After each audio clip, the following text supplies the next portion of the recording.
पूर्वावतं चरितं वदामि आत्मा श्रियै भवतां देव्यं व्रतां दृगदतां सरितं सहेद्रम् ज्ञानैव तुल्य भवतां भवपूर्वरूपम्। ब्रह्मांडोपनिषद अपने आप में एक महत्वपूर्ण उपनिषद है। महत्वपूर्ण इसलिए कि इस उपनिषद में जीवन के सारे सूत्रों को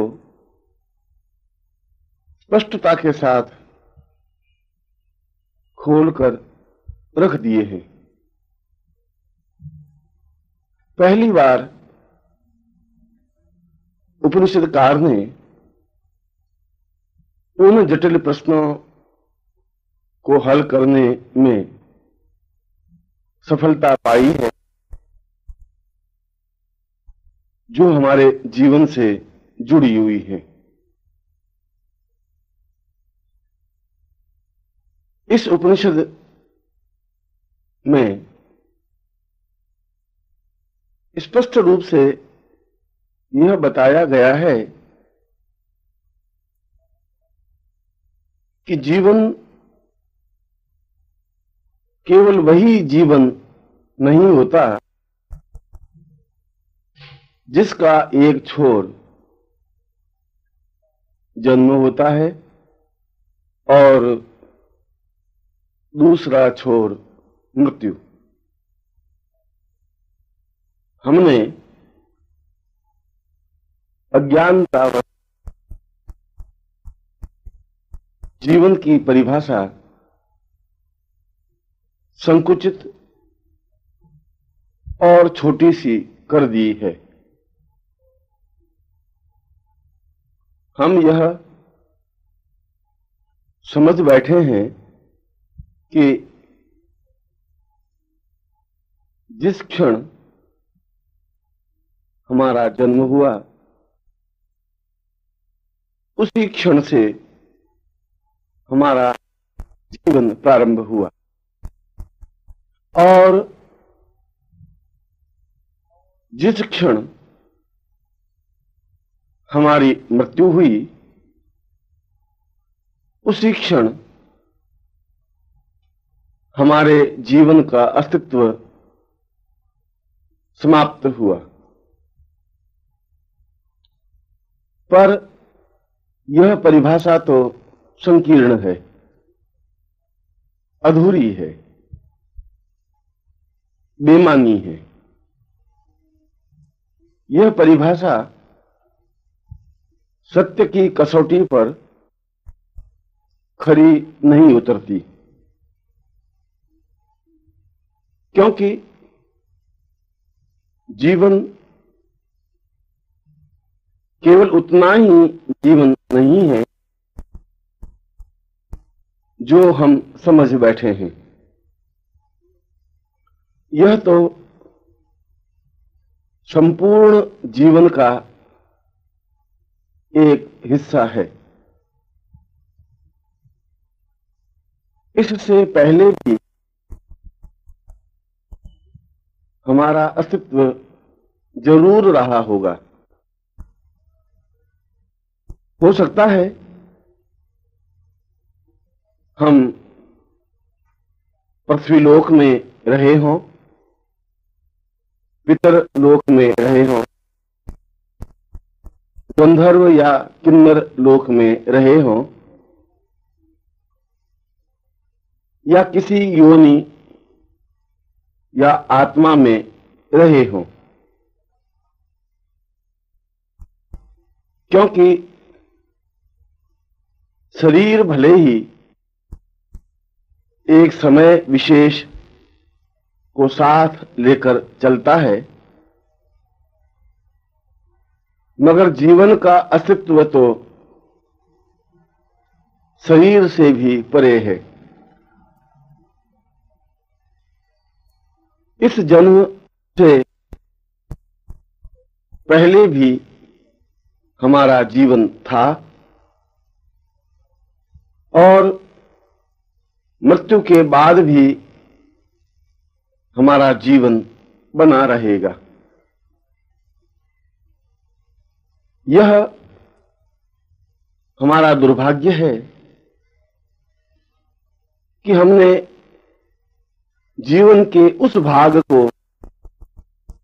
नहीं जाना या जीवन के उस भाग को पहचानने की क्षमता हमें नहीं रही जो वर्तमान जीवन से पहले का जीवन था। क्या हम में ऐसी कोई शक्ति या सामर्थ्य नहीं है कि हम देख सकें कि इस जीवन के बाद हमारे जीवन का अस्तित्व कहां और किस प्रकार से होगा। जिस प्रकार बहुत दूर से आती हुई रस्सी को यदि हम अपने कमरे से गुजरने दें और हम 10 फीट लंबे चौड़े कमरे में बैठे हों तो हमें उस रस्सी का 10 फीट भाग ही दिखाई देगा। दुर्भाग्य यह है कि हमने रस्सी के उस 10 फीट को ही पूरी रस्सी समझ लिया, जबकि रस्सी का प्रारंभ कमरे के बाहर भी बहुत दूरी तक है और रस्सी का अंतिम छोर भी कमरे के बाहर काफी लंबी समय तक और काफी लंबी दूरी तक है। जीवन भी इसी प्रकार से हमने समझ लिया। जो कुछ इस शरीर के माध्यम से देखा उसी को जीवन समझ लिया, जबकि इससे पहले भी हमारा जीवन रहा है और इसके बाद भी हमारा जीवन रहेगा। शास्त्रों ने कहा है कि शरीर नश्वर है। शरीर ठीक उसी प्रकार से है जिस प्रकार से एक वस्त्र पुराना और मैला, जर्जर और फटा हुआ हो जाने पर उसे फेंककर नया वस्त्र धारण कर लेते हैं, उसी प्रकार से जब शरीर रुग्ण, कमजोर, दुर्बल और कटा-फटा हो जाता है तो प्राण या जीवन उस शरीर को छोड़कर एक नया शरीर धारण कर लेते हैं। पर जीवन का अस्तित्व तो उस पहले शरीर में भी था और वही जीवन वर्तमान शरीर में विद्यमान है। उस जीवन के घात प्रतिघात, स्वभाव, चिंतन, विचार ज्यों के त्यों इस जीवन में भी जन्म लेते समय आते हैं और उस जीवन का चिंतन, उस जीवन की स्मृतियां, उस जीवन के विचार विनिमय भी इस जीवन के साथ जुड़े होते हैं। पर हमारा यह दुर्भाग्य है कि उस जीवन से संबंधित हमें किसी भी प्रकार की कोई स्मृति या ज्ञान नहीं होता, और इसी वजह से हमने पिछले जीवन को एक अलग जीवन मान लिया और वर्तमान जीवन को ही पूर्ण जीवन चिंतन कर लिया।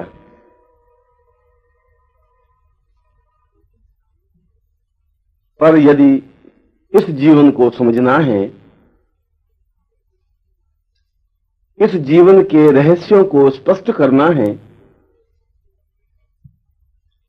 तो पिछले जीवन को भी समझना जरूरी होगा, क्योंकि हमारा वर्तमान जीवन पिछले जीवन का ही एक भाग है। और केवल पिछला जीवन ही नहीं, इससे भी पहले जितने भी जीवन हमने लिए हैं, वे सभी जीवन हमारे वर्तमान जीवन के भाग हैं। यह बात तो सत्य है कि वर्तमान जीवन के रोग, हानि, लाभ, सुख, दुख पर पिछले जीवन का प्रभाव भी पड़ता है। वर्तमान जीवन में जो हमारी पत्नी या पति हैं, इनका अस्तित्व भी पिछले जीवन में अवश्य ही रहा होगा। जो हमारी पुत्री या पुत्र है, जो हमारी प्रेमिका या प्रेमी है, जो हमारे शत्रु और मित्र हैं, इन सब का अस्तित्व, इन सब की उपस्थिति पिछले जीवन में थी और उनसे हमारे संबंध रहे हैं, और वे ही संबंध अच्छे या बुरे रूप में इस जीवन में भी भुगतने पड़ते हैं या सहन करने पड़ते हैं।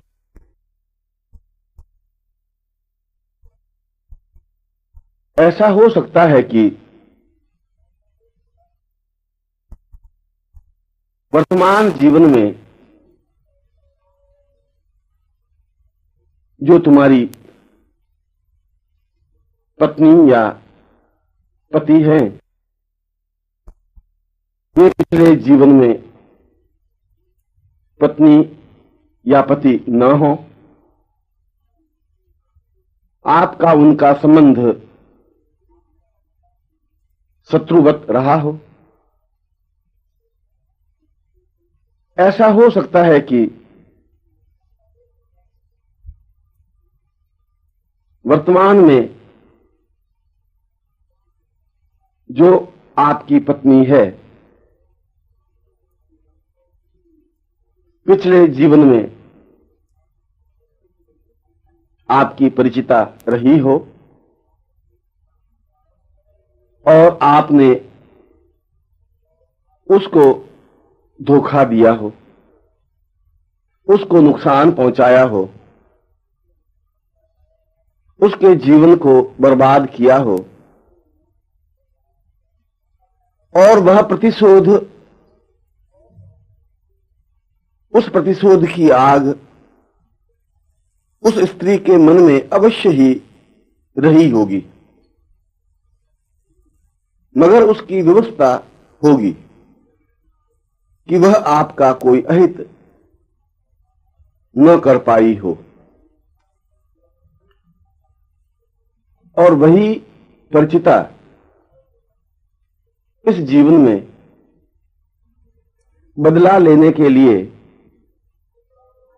आपकी पत्नी बनकर आई हो, और जो आप दोनों के बीच मतभेद हैं, लड़ाई झगड़े हैं,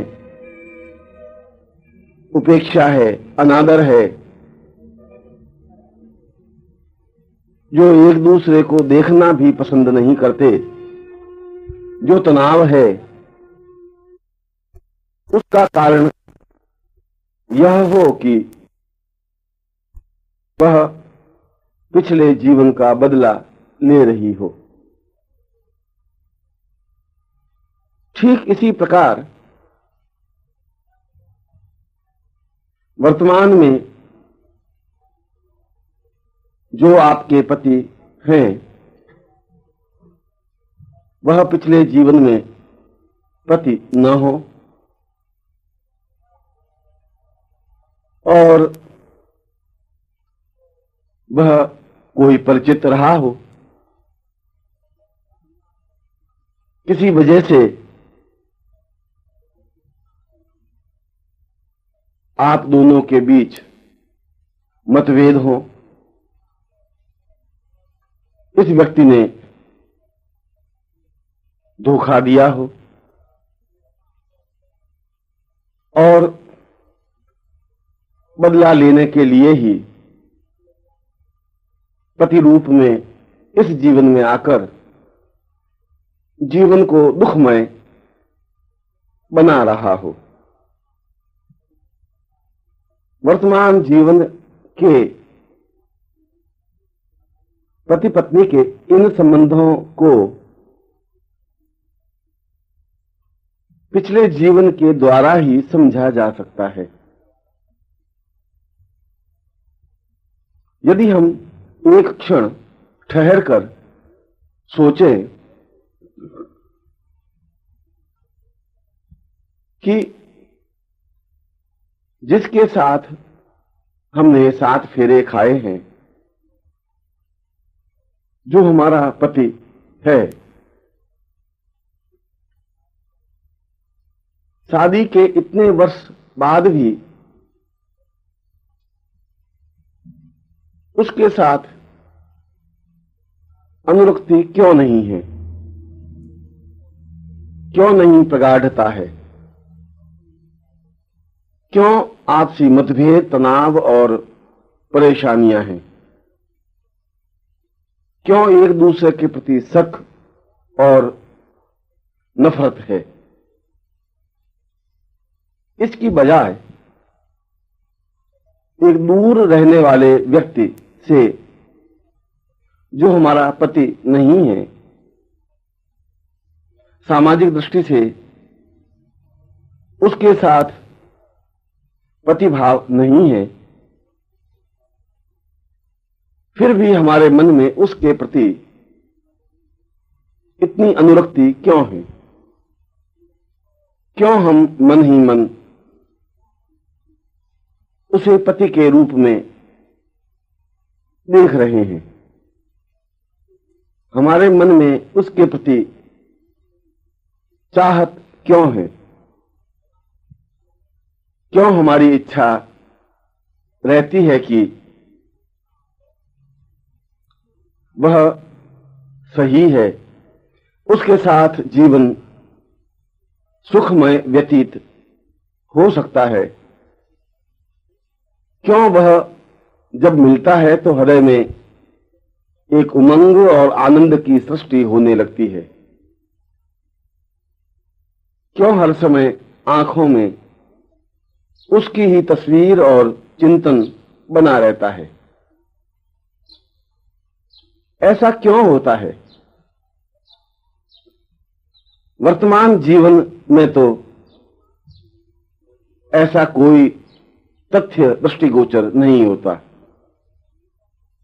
क्योंकि वह दूर रहने वाला है, बहुत ही कम समय के लिए मिलना हुआ है, किसी भी तरीके से उसके साथ वैवाहिक संबंध बन ही नहीं सकते, फिर भी उसके प्रति चाहत होना, उसके प्रति प्रेम होना, हर क्षण उसकी सामीप्यता को अनुभव करना क्यों है? इसका कारण पूर्व जीवन में छुपा हुआ है। जिसके प्रति चाहत है, जिसके प्रति प्रेम है, जो दूर रहते हुए भी आंखों में बसा हुआ है, वह पिछले जीवन का प्रेमी या पति हो सकता है।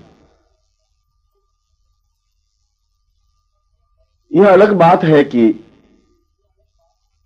वर्तमान जीवन में सामाजिक दृष्टि से उसके साथ पति संबंध नहीं बन पाए, पर वह तो देह का खेल है, प्राणों का और जीवन का खेल नहीं है।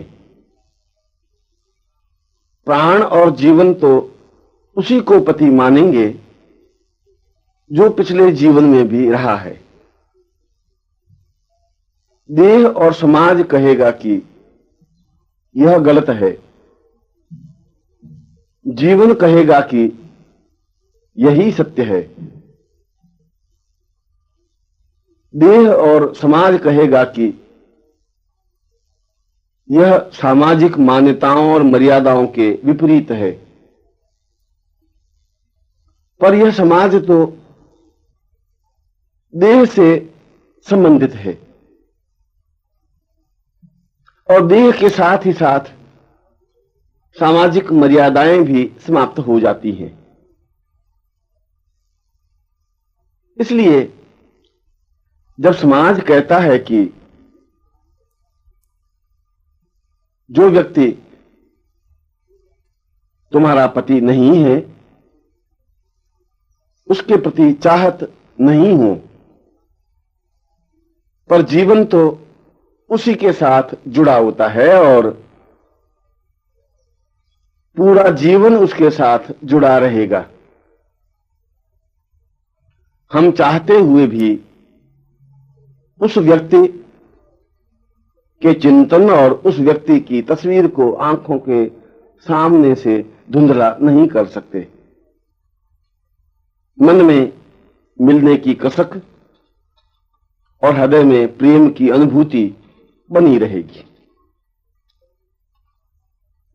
मन बराबर उसको ही पति मानेगा। लज्जा और सामाजिक मर्यादा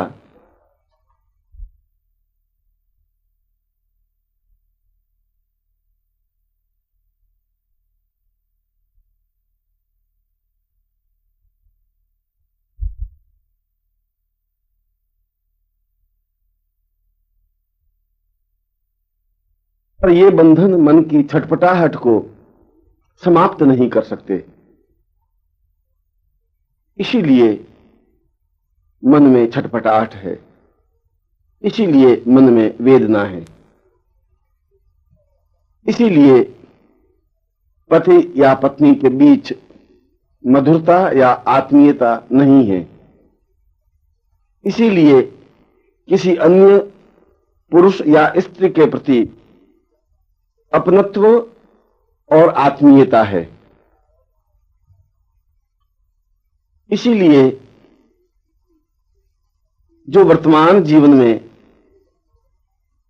सामाजिक संबंधों से पति पत्नी मित्र पुत्र पुत्री या अन्य संबंध हैं, उनमें प्रगाढ़ता नहीं है। इसीलिए कोई व्यक्ति जिस पर हम विश्वास करते हैं वह धोखा दे देता है। हो सकता है कि पूर्व जीवन में आपने उस व्यक्ति को धोखा दिया हो और इस जीवन में उसने वापस बदला लिया हो। इसीलिए पुत्र सामने तनकर खड़े हो जाते हैं। इसीलिए घर का वातावरण अच्छा और धर्ममय होने के बावजूद भी पुत्री कुमार्ग पर चलने वाली हो जाती है। ये सारे ताने बाने कुछ इस प्रकार के हैं कि वर्तमान जीवन के माध्यम से नहीं सुलझाए जा सकते। हम नहीं समझ सकते कि क्यों हमारे पति पत्नी के बीच तनाव है, क्यों एक दूसरे के प्रति विश्वास नहीं है। इतना परिश्रम करने के बावजूद भी हम क्यों निर्धन हैं, क्यों हम इतने बीमार बने रहते हैं, साधनाओं में सिद्धि क्यों नहीं मिलती और क्यों दूसरे के प्रति चाहत और आत्मीयता है, क्यों उससे मिलते ही मन में आनंद और प्रेम की लहर सी उठ जाती है, क्यों हर क्षण उसकी छवि आंखों में ही बसी रहती है। ये प्रश्न वर्तमान जीवन के हैं, पर ये तभी सुलझ सकते हैं जब हम इन लोगों, इन संबंधों को पिछले जीवन से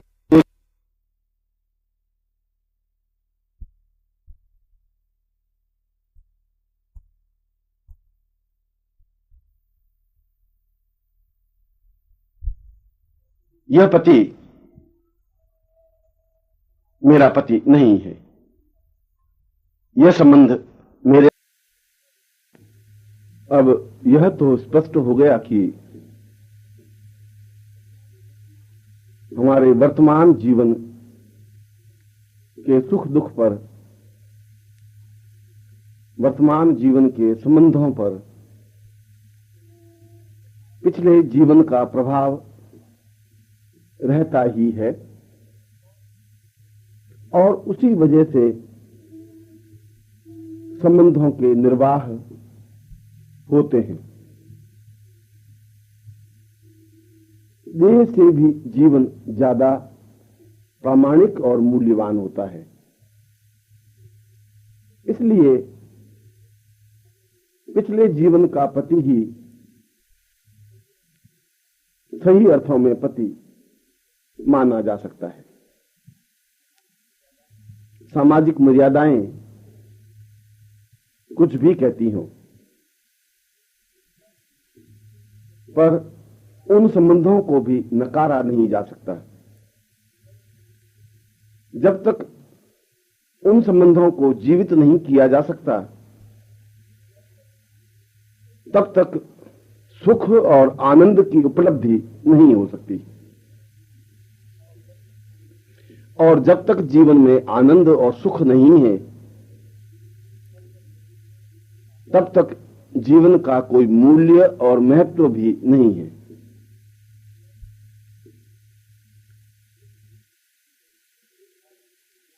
वे कौन सी विधियां हैं जिसके माध्यम से हम पूरे पिछले जीवन को देख सकें? हम कहां पैदा हुए, किस घर में जन्म लिया, किस प्रकार से बड़े हुए, हमारी परवरिश कैसे हुई, किसके साथ विवाह हुआ। वर्तमान जीवन में जो जो व्यक्ति, पुरुष और स्त्रियां हमारे संपर्क में हैं, उनके साथ पिछले जीवन में हमारे क्या संबंध थे और हमने पिछला जीवन किस प्रकार से जिया, किस प्रकार से व्यतीत किया, कहां और किस अवस्था में हमारी मृत्यु हुई, जिससे कि हमें इस वर्तमान जीवन को, इस वर्तमान देह को जन्म धारण करना पड़ा। वर्तमान जीवन को पिछले जीवन से जोड़ना आवश्यक है, तभी तो वर्तमान जीवन की समस्याओं का समाधान हो सकता है। अन्यथा कई कई समस्याएं हमारे सामने उपस्थित रहती हैं और उनके उत्तर हमें नहीं दिखाई देते। क्यों एक व्यक्ति रात दिन ईश्वर भक्त होते हुए भी गरीब बना रहता है? क्यों एक पापी और अधर्मी, दुष्ट और दुरात्मा गलत काम करने के बावजूद भी संपन्न और समाज में सम्मानित बना रहता है? किस वजह से हम बराबर बीमार बने हुए हैं? किस वजह से हमारे व्यापार में इतना बड़ा घाटा आया? किस वजह से हमारे जीवन में ही हमारे पुत्र की मृत्यु हो गई? या किस वजह से हम पति पत्नी के बीच मतभेद और तनाव हैं? क्या कारण है कि प्रयत्न करने के बावजूद भी हम संपन्न नहीं हो पा रहे हैं?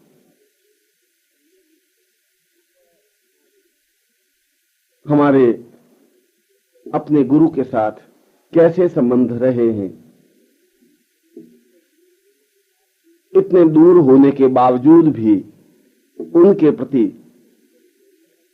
इतना अटैचमेंट, इतना प्यार, इतनी सामीप्यता क्यों है? हमारी आंख में उनके प्रति प्यार और आंतरिकता क्यों अनुभव हो रही है? क्यों उन्हें सखा, मित्र, पति या आत्मीय भाव से देखने को मन करता है? उनके पास बैठने से क्यों शीतलता अनुभव होती है? इन सारे प्रश्नों के उत्तर तो पिछले जीवन से जुड़े हुए हैं और इस पिछले जीवन को जब तक देखा नहीं जाता, पिछले जीवन के रहस्यों को स्पष्ट नहीं किया जा सकता, तब तक वर्तमान जीवन को भी नहीं समझा जा सकता। क्योंकि पिछला जीवन और उससे भी पिछले जीवन प्रामाणिक हैं। ऐसा हो सकता है कि आप वर्तमान समय में हैं, इससे पिछले जीवन और उससे पिछले जीवन में भी आपका अस्तित्व रहा होगा। यह भी सत्य है कि द्वापर युग में भी आपका अस्तित्व कहीं न कहीं पर विद्यमान था और यह भी सत्य है कि उस युग में आप महाभारत युद्ध के साक्षी रहे हो। आपका कृष्ण के साथ संबंध रहा हो, आपने उनको देखा हो, शत्रु भाव से या मित्र भाव से। और यह भी हो सकता है कि आप गोकुल या वृंदावन में रहे हो, आपने उनकी बांसुरी सुनी हो, उनके साथ यमुना के किनारे विचरण किया हो, उनकी सामीप्यता अनुभव की हो। प्रश्न तो यह है कि यह सब देखने की क्रिया हमारे पास होनी चाहिए। इसमें तो कोई दो राय नहीं कि आपका अस्तित्व था द्वापर युग में भी, कृष्ण के समय में भी, शंकराचार्य के समय में भी, गोरखनाथ और अन्य बुद्ध और महावीर के समय में भी। पर आप किस रूप में थे, कहां थे, किस प्रकार से थे, इसको समझना जरूरी है। तब आपको वह बांसुरी बजाता हुआ कृष्ण इस जीवन में भी दिखाई दे जाएगा और आप आश्चर्य में पड़ जाएंगे कि जो चित्र तस्वीरों में कृष्ण की हमने देखी है वह किसी और रूप में वर्तमान जीवन में भी विद्यमान है और वर्तमान जीवन में भी आपका उनसे संबंध है। दूसरे शब्दों में, वर्तमान जीवन में भी आपका कृष्ण से संबंध बना हुआ है, शंकराचार्य से संबंध बना हुआ है। उस शंकराचार्य के स्वरूप में परिवर्तन हो गया हो। उस समय वे सन्यासी रूप में रहे हों, वर्तमान समय में वे गृहस्थ या अन्य किसी रूप में हों। दुर्भाग्य यह है कि आपकी आंख में वह ताकत नहीं है कि उस मूल स्वरूप को पहचान सकें। आपके पास वह नजर नहीं है कि जिसके माध्यम से आप उस शंकराचार्य, बुद्ध, महावीर या कृष्ण को निहार सके, देख सके, पहचान सके, क्योंकि उनका स्वरूप, उनका वेश विन्यास बदला हुआ है। पर आत्मा तो वही है, जीवन तो वही है, प्राण तो वही है और आपके और उनके संबंध तो वही हैं। और यह सब तब हो सकता है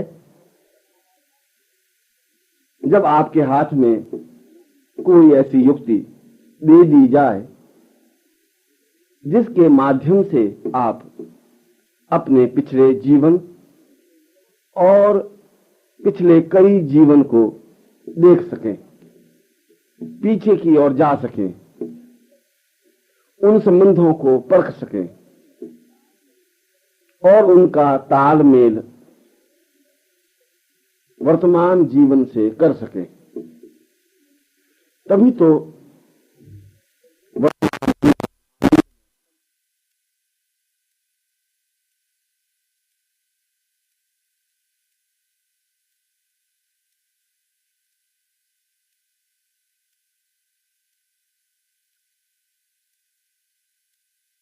आप ऐसा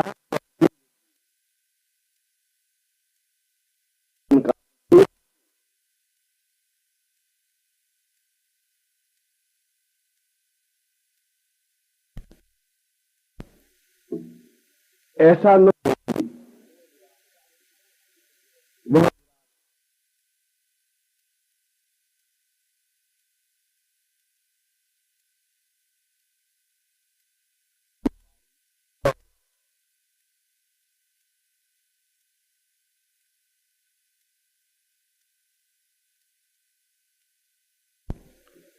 सौभाग्य से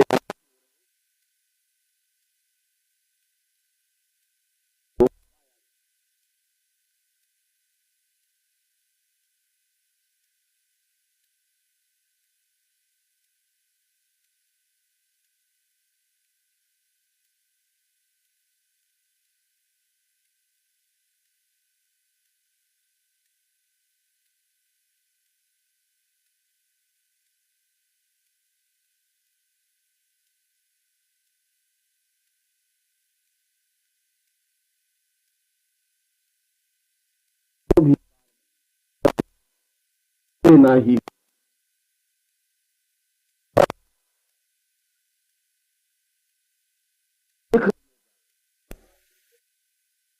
हमारी आंख धुंधला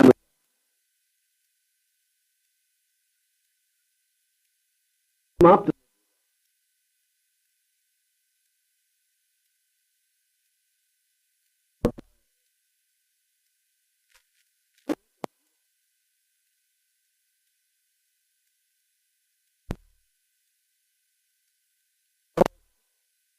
समझना जी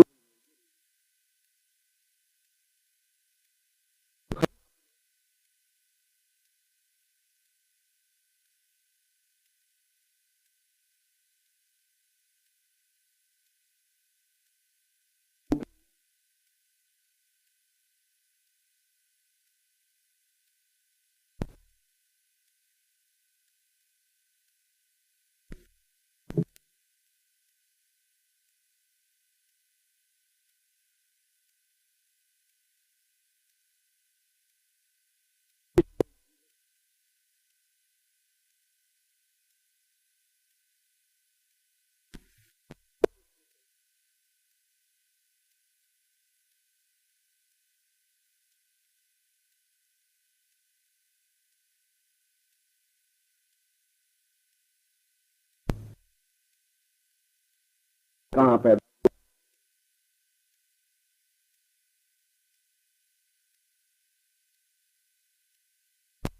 मेरे संपर्क में हैं, उनसे मेरा पिछले जीवन से क्या संबंध था। और गुरु परत दर परत इन सारे रहस्यों पर से पर्दा हटाने में सहयोग देंगे ही, क्योंकि वह आपकी आंख को स्पष्ट करना चाहते हैं। वह आपकी आंख को प्रामाणिकता देना चाहते हैं। जरूरत तो विश्वास की है, जरूरत तो प्रेम और सामीप्यता की है, जरूरत तो पारस्परिक अंतरंगता की है। तभी तो गुरु तुम्हारे पिछले जीवन और पिछले कई जीवन को स्पष्ट कर सकेंगे, क्योंकि वे तुम्हारे इन सारे जीवन के साक्षीभूत रहे हैं। हर बार तुम्हारा उनसे संपर्क साहस रहा है, और वे यह बता सकेंगे कि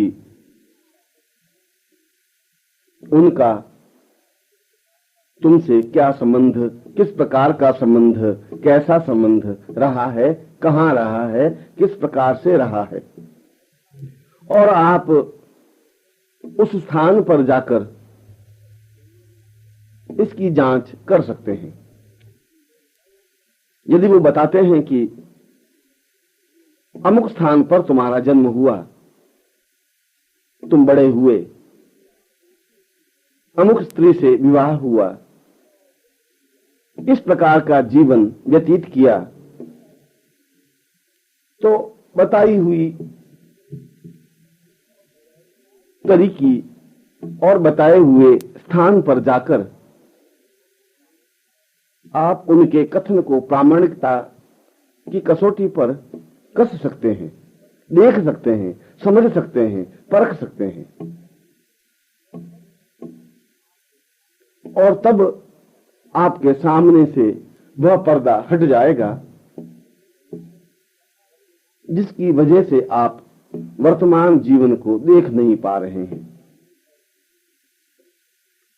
और गुरु तुम्हारे पिछले जीवन को ही नहीं, पिछले कई कई जीवन को भी स्पष्ट कर सकेंगे। और यह जरूरी है, एक थ्रिल है, एक रोमांच है, एक एहसास है कि तुम्हारे जीवन कहां कहां पर किस किस प्रकार से व्यतीत हुए, किन किन युक्तियों से, किन किन तरीकों से आपने जीवन को जिया,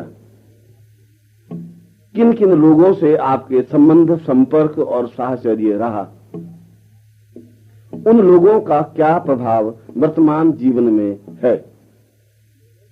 तब आप निर्णय कर सकेंगे कि किन व्यक्तियों से किस प्रकार से संबंध बनाए रखना है।